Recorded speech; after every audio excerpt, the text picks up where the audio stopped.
estaba anotando, trialometanos, dijo, que es lo que... Estaría bueno tener un informe sobre qué son realmente los trialometanos. Pero bueno, vamos a continuar con otro tema porque hay un móvil que está esperándonos para brindarnos muchísima información. Ustedes tienen allí en imagen al ministro del Interior. De todo lo que nos va a informar Rosario Lema también tiene que ver la presencia del ministro del Interior. Lo primero es darle la bienvenida para que nos cuente todos los temas que tiene para desarrollar a partir de este momento. Rosario, bienvenida, ¿cómo estás? Bien, muchas gracias. Bien, Humberto, Natalia, y así es, porque concita la atención el ministro del Interior, quien va a ser interpelado el próximo día 28 a instancias del Frente Amplio. El miembro interpelante va a ser el diputado Sebastián Valdomir, quien está preocupado, nos decía hace algunos minutos, por el aumento de las cifras, sobre todo de homicidios violentos. También insiste en que no hay una línea clara en materia de políticas de seguridad y por otra parte también el legislador del Frente Amplio dice que está desgastada la figura del ministro del Interior, Luis Alberto Heber, a quien en otras instancias le ha solicitado que dé un paso al costado. Pero Humberto, Natalia, si les parece, vamos a compartir lo que eran las expresiones de Valdomir al respecto. Por ese tema, a nosotros nos parece que es necesario que el ministro venga a rendir explicaciones al Parlamento para demostrar también qué apoyo tiene hoy y qué manera de sostener al ministro tienen los diferentes partidos que componen la coalición. Es una buena oportunidad además para pedirle detalle acerca de si esta situación que está planteada se puede revertir en el corto plazo o es algo que de alguna manera está instalado el hecho de tener casi una muerte violenta por día, ¿verdad? Nosotros entendemos que hay que cambiar la política de seguridad y que solamente con cambiar al ministro no es suficiente. Nosotros el año pasado ya le habíamos pedido o le habíamos planteado la necesidad de dar un paso al costado, pero también aseguramos que solo con un cambio del ministro del Interior no se modifica y no cambia la situación. Lo que hay que cambiar es la política entera de seguridad. Nosotros entendemos que el ministro está desgastado, está superado por la situación de las muertes violentas, de los homicidios. Cuando él reitera que hay homicidios que no se pueden prevenir o no se pueden prever, es muestra de eso, porque en definitiva si hay políticas, si hay planes, estas situaciones deberían empezar a poder preverse y prevenirse y por ende reducir los homicidios. Bueno, previamente en horas de la mañana también tuvimos la oportunidad de dialogar con el ministro del Interior, Luis Alberto Heber, quien decía, está encantado de volver al Parlamento a brindar explicaciones. No obstante ello, dijo que criticó de algún modo lo que hace la oposición a su entender, que es criticar antes de escuchar lo que son las explicaciones. Por otra parte, dijo que los datos, las cifras, tanto sobre homicidios como sobre otro tipo de delitos, se deben tomar en la globalidad y no de manera segmentada. Creo que es importante hacer una interpelación donde se dé toda la información y el análisis que tiene que tener un tema tan importante como este. Entonces, si ya se juzgó antes de escuchar las cifras que de alguna manera pueden demostrar que la gestión se viene realizando por el buen camino, nosotros hemos dicho ya muchas veces que tenemos que trabajar más y tenemos que bajar aún más, pero vienen bajando los delitos. Entonces, de eso se va a tratar un poco la interpelación y, por lo tanto, espero tener una buena discusión en el Parlamento. Nosotros primero vamos a informar al Parlamento dónde se proceden los homicidios y qué clase de homicidios son. No para minimizarlos o calificarlos en categoría A o categoría B, pero naturalmente en una sociedad trabajadora, cuando muere un trabajador como fue el gerente de Tata en el Parque Rodó el otro día, duele muchísimo, porque es una persona que no tiene ningún tipo de vinculación con el delito. Es terrible, es devastadora para la sociedad.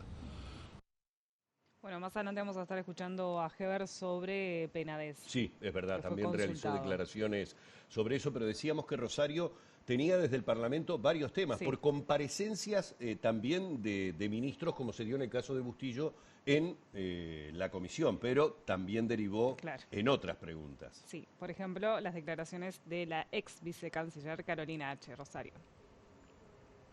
Sí, así es, que declaraciones que de algún modo siguen generando controversia. El canciller Francisco Bustillo dijo en la Comisión de Asuntos Internacionales, a la que compareció en las últimas horas, que él está confiado en todo lo que dijo, que no mintió al Parlamento durante la interpelación que se realizó tiempo atrás, y también aclaró de que no compartía los datos, que desconocía los datos que proporcionó H de algún modo, máxime que defendió incluso que él desconocía toda la tramitación del pasaporte del narcotraficante uruguayo Sebastián Marcet. Quiero ratificar lo actuado y lo dicho en ocasión de la concurrencia al Parlamento, al Senado de la República en agosto de 2022. No falté a la verdad en esa ocasión cuando hablamos de la tramitación del pasaporte del ciudadano Marcet. Por otra parte, como ustedes recordarán, el ciudadano Marcet no tendría requisitoria internacional alguna ni causa nacional.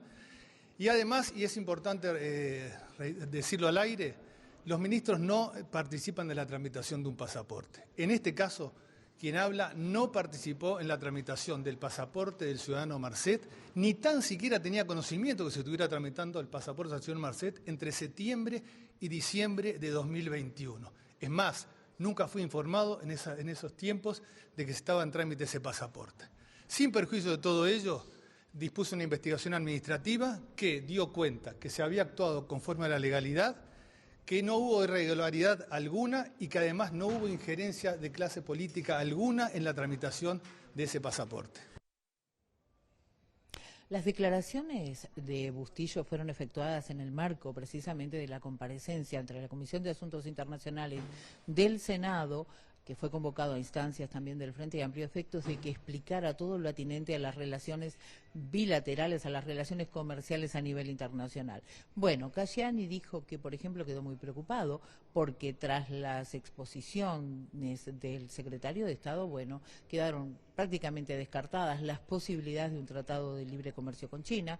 También se dejó en claro, según decía el legislador Frente Amplista, que las relaciones comerciales con otros países tampoco son buenas. Básicamente el canciller lo que nos planteó es que luego de su visita a China no hay interés de parte de China de avanzar en el acuerdo comercial que se había anunciado con bombos y platillos en septiembre de 2021 por parte del presidente de la República. Eso creo que es una muy mala noticia para el Uruguay en general, y sobre todo teniendo en cuenta que estamos ante una situación bastante complicada desde el punto de vista económico y sobre todo de la demanda exportadora uruguaya.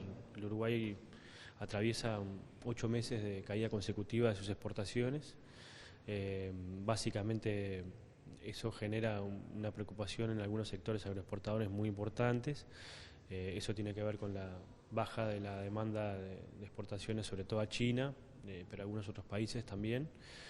Y que además, si uno lo suma a la situación del impacto de la sequía, que ya tiene un impacto importante en el sector productivo, la diferencia del tipo de cambio con Argentina y Brasil, la situación del atraso cambiario, se están prendiendo alarmas, o por lo menos señales de alarma en algunos sectores productivos que esta noticia también impacta significativamente en los mismos, y creo que no es una buena novedad. Pero tampoco tenemos buenas novedades en materia del avance del acuerdo comercial con Turquía, que también está por lo menos estancado. El comienzo, la intención de adherir al TPP o al CPTPP, al TPP-11, al Tratado Transpacífico, también todavía tiene un plazo muy largo para poder consolidarse. Y bueno, el senador Casciani decía, se va a estar analizando toda esta temática, todas las respuestas que brindó el canciller Francisco Bustillo, tanto en lo referido al caso Marcet, como también en lo referido a las relaciones comerciales y a la eventual evasión, por así decirlo, del Tratado de Libre Comercio con China y con otros países. Todo este tema va a estar siendo analizado por la bancada del Frente Amplio a futuro, y de ahí se va a definir qué pasos se dan. Si se hace una interpelación, Casciani decía que en sí no tenía mucho sentido, si se hacía otra convocatoria a comisión, pero bueno, estaban viendo qué pasos se van a dar en el futuro en torno a toda la temática del Ministerio de Relaciones Exteriores. Muy bien, Rosario, muchísimas gracias por este informe. Estaremos en contacto en caso de que surja alguna novedad desde el Parlamento.